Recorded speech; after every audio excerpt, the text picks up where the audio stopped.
sa lahat ng live stream natin, at saka sa mga social media accounts ng mga journalists natin, lahat sila sinasabi. Parang, eto na naman, sinasabihan na naman nila, mainstream media, gising naman kayo. Ang daming mga pulis doon sa tapat ng St. Luke's.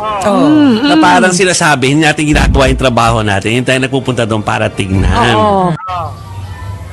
At ang mas malala pa nito, itong pagpapakalat ninyo na kung ano-anong kwento tulad ng pagpoproklama ng isang prinsesa bilang presidente raw kuno.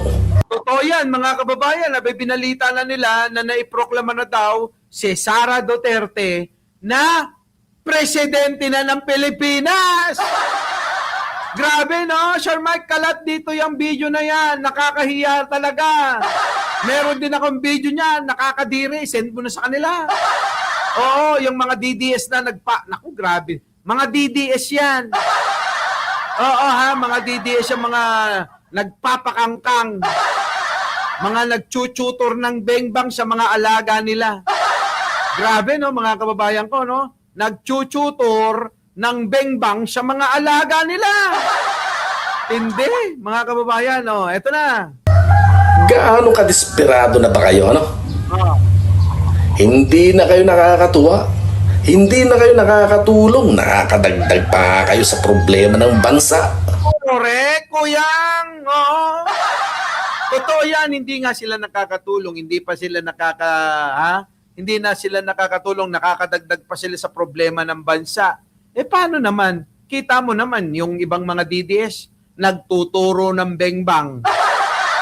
Yung mga DDS, nagpapabengbang sa ibang bansa, binibidyo pa nila. Proud na proud pa sila sa katangahan at kagaguhan nila. Diba? Kaya mga kababayan, ito yan malinaw. Agenda nyo, wag nyo na Kita nyo mga kababayan, ano sabi? Tingnan nyo, pakinggan nyo to utang na loob. Kayong mga DDS, lahat na, hinay-blood nyo na. Pati itong mga taga-mainstream media, nabwisit na sa inyo, mga hayop kayo. Ang kakapal ng mga pagmumukha nyong mga hayop kayo.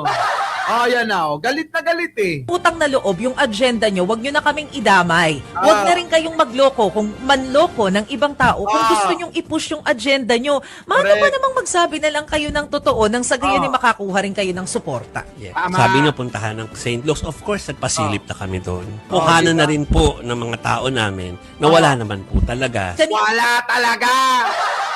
Yung pong mga gawa-gawa nila kasi, sabi ko nga sa inyo, napapaniwala yung mga tangat bobo Yung mga tangat bobo